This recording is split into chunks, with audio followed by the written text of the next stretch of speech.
What's going on, y'all? Noah here with Papa's Old Chevy, and I am here with Scott from the American Warrior Garage, and we have got a treat for you today. Scott, what is it that you have bought? What are we here for?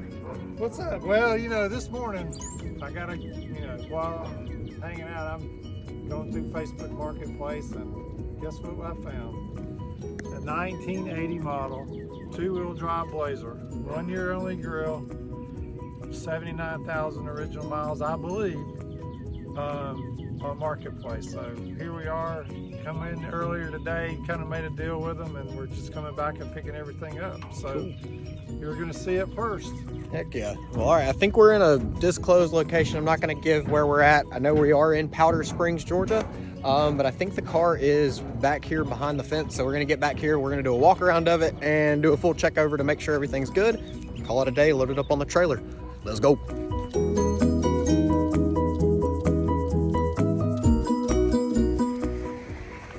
And there she is in her full glory. All right, so I think she's got a flat tire, maybe just one, which is perfectly okay. We have a spare, so we got to get that swapped out. And then I think we'll be able to roll her out of here. Okay, so this Blazer is in phenomenal. Actually, it's not a Blazer. It is a Jimmy, so basically same thing, but it's a Jimmy, so we're gonna call it a Jimmy. We're gonna call it what it is.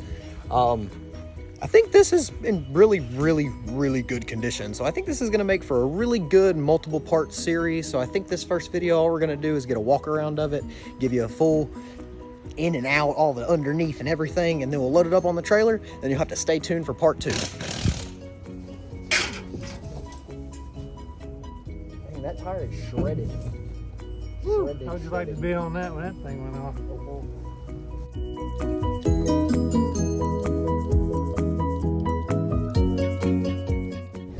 I don't think we're supposed to use silver sockets on an impact, but I don't think we're really supposed to use silver sockets on an impact. Oh yeah, because Pretty sure this is a big no-no. Don't do this.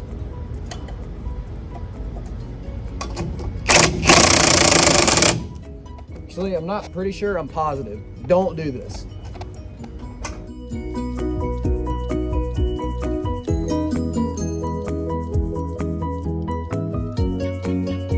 So we got the tire on the Jimmy. It's good to go. Scratch what I said. We're gonna load it up on the trailer first, and then we're gonna give you a walk around of it when we get back to the shop. So give me just a minute, but we're gonna get this thing running for you. We'll load it up on the trailer, and then we'll be going from there. A little sneak peek of what we have under the hood. Nice tree fitted with the AC compressor so you can stay cool.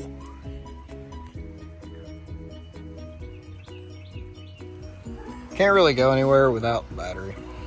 It's gotta have power. Alright.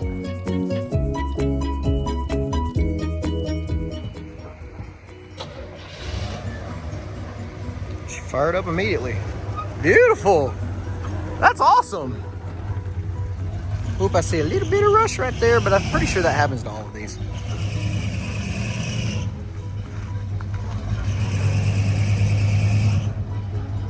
Y'all are experiencing it here first. This is her first time being driven, I think, in like 10 years.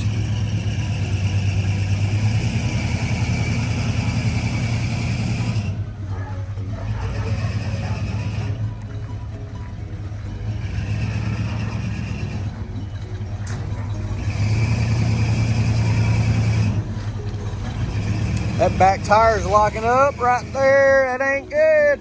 It's probably just the brakes though or something. It'll be all right. You'll be all right, boy.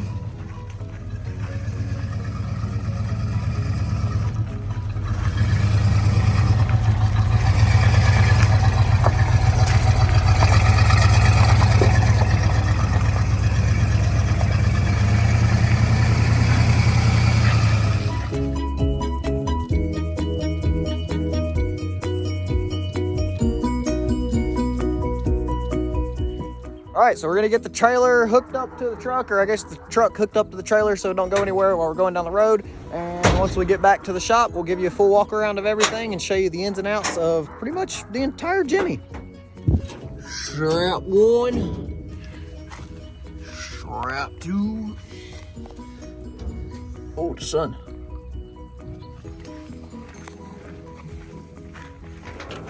Strap 3 and 4. All right, so we are back at the American Warrior Garage's satellite station. We finally got this beautiful Jimmy unloaded, so now it is time for us to give you a walk around, and we are going to nitpick the ever-living crap out of this truck just because we can. But there's a few different things that we want to go over before we actually get to some work on this, and there's a few things I want to explain to you that we're going to be making changes on. But for now, let's get a walk around. There are 2 major things about this truck that are very different from the day that they rolled out of the factory.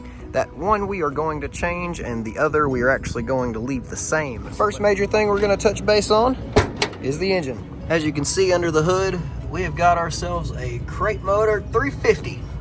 But that's not actually what came in this truck. According to the sticker under the hood, this thing actually came with a 305, believe it or not. So this thing was a factory 305, not the 350. But we are going to be leaving this alone. This is going to be staying in here. Whoa, good. This is good. The second major thing that I want to touch base on is the paint. Yes, this Jimmy is bright red. She's beautifully red. But the thing is, she actually wasn't originally red, believe it or not.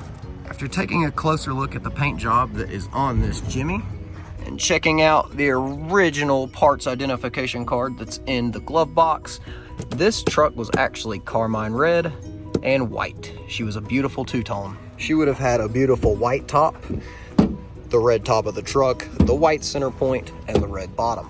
According to Scott, we will be going back to that original beautiful two-tone at some point, but for now, we are going to leave it red. So now we've touched base on 2 major points, the engine and the paint. So now we're gonna get a walk around and check for rust and for Bondo and for everything else in the body. One of the major spots that the Jimmys and the Blazers love to rust on is where the camper shell actually meets the top of what would be the bed. The reason for this is because people tend to never take the actual top off of these trucks, so moisture tends to stay in here and it likes to rust out the edges right here. So you run into little issues like this, but this is super easy to fix. This is not a problem. We will show you how this is done. Another thing to point out when looking at these trucks, if they've been repainted, you want to look for spots like this that may have some Bondo in there. So we know beforehand that this thing was probably rusting out a little bit. We don't really know how bad, but we do know that they had to put some Bondo in some spots before they could actually paint it. So we're gonna have to sandblast this thing down before we paint it and actually see what kind of rust damage was actually done. Another major spot to check on all of these trucks, including Jimmy's, Blazers, C10, C20, C30s, and up, is gonna be this backside right here behind the back tire. These things tend to rust out a lot, and it looks like someone attempted to Bondo this as well and paint over it, but now after years, if you hit it a little bit, it just kind of falls apart. We like to call this the cancer because it basically acts like cancer. It grows under, you can't really see too much, you don't know too much about it, and in the end, it just kind of eats away at everything, and you kind of are left with this looking stuff that you got to repair and probably just weld a new panel into. Another major spot that these trucks like to rust out on are these front corners and also at the bottom right in front of the front tire. So you want to make sure that whenever you check over these, you're looking for little rust spots like this. You also want to get a look at the rocker panels to see how much damage has been done down here as well. These are a major rusting point on all of these square bodies, as most of you probably know. All right, so that's enough of the outside. Let's get underneath this thing and see how good a condition it really is in. All right, so I am now down on the ground underneath the truck, taking a look at the frame to see how much rust we have, and it looks like we just have a little bit of surface rust here and there. There's no serious spots that are falling out. The frame is actually in really, really, really good condition. The passenger side as well is in immaculate condition. This thing looks amazing, including the bushings for the body. I mean, don't get me wrong, they're a little cracked here and there, but they're not nearly as bad as mine are on Papa's old Chevy. And not to mention the back window. Look how easy this thing rolls down, and look how easy this thing rolls back up. It has no problems going up or down. It seals back into the back. The handle closes, no problem. We're good to go. Now this is probably what most of y'all have been waiting for. Let's get to the interior. Well, all right. So the first thing that I noticed when getting in here, the door panels, they have been redone, but they look very, very good. Everything is here. It's got AC, it's got all of the paneling. Don't get me wrong, the front dash pad's a little bit cracked, but what do you know, that happens on all of them. It's super easy to replace that. It's got all of its seats. The seats aren't ripped, they're not falling apart. The carpet is here, it has no holes in the floor. The center console is 100% intact. The back end is here. I mean, it's even got the headliner in it still. This thing is looking clean on the inside. And of course, one major problem with every single one of the Chevrolet square bodies is the doors. There's always something wrong with the doors. And of course, this thing is missing the rod that actually keeps the door from closing. So when you have the door open all the way and you let go, she just shuts on her own. So that is gonna have to get fixed. All right, so now that you've seen Noah's walk around on the truck, and he's got into some pretty extensive details, our plan for the truck, of course, is just to get it running and driving for now, take it to a few shows this year, you know, get it back to its original deal. Me, you know, I like looking at the data plates, seeing what colors they are, and then if I do a full off restoration on it, we're going to take it back to its original color. But there was an interesting story about this when we went and picked it up. It's like, as we were like hauling it, pulling it out, there was a gentleman kind of watching it go away, and I kind of stopped and I'm like, you know, do you really know the story behind this truck? He goes, yeah, it was my dad's truck. And he goes, you know, we spent a lot of time, you know, going fishing and camping and all that kind of stuff with this truck. So, or Jimmy, I guess. And come to find out, his dad is, in fact, an Army veteran. I'm going to try to dig in a little bit more information about who he is, where he served, what he did, and that type of information. And as we go and build this truck, kind of, you know, let you guys know about a little bit more of you know, the family aspect on what they did when they were growing up with this truck. You know, American Warrior Garage, we're a veterans, you know, shop, and when we find out that there's a veteran attachment to these vehicles, we kind of like to dig in and find out what it was. So we're going to dig in, we're going to do some digging, and stay tuned. We'll let you know, and then hopefully you know, a good story will come to reveal out of it. All right, so now y'all have seen the entire truck, the ins and outs, the underneath. You've got a little bit of a story behind it, so I hope that keeps you entertained, and I hope that makes you want to see more of it. So what we're going to be doing here after I end this video, I'm probably going to get to work on this truck. We're going to change out some spark plugs, some wires. We're going to get it roadworthy, get it all on the top end 110%, and then we'll get into some more work on this thing, and I will be updating you as we go. So for now, that is all that I've got for this video. I hope that y'all stay safe. If y'all need anything, message me, or if there's a tutorial you want me to do, send me a message as well, and I'll try to get to it. Peace. I love y'all. Later, and I'm out.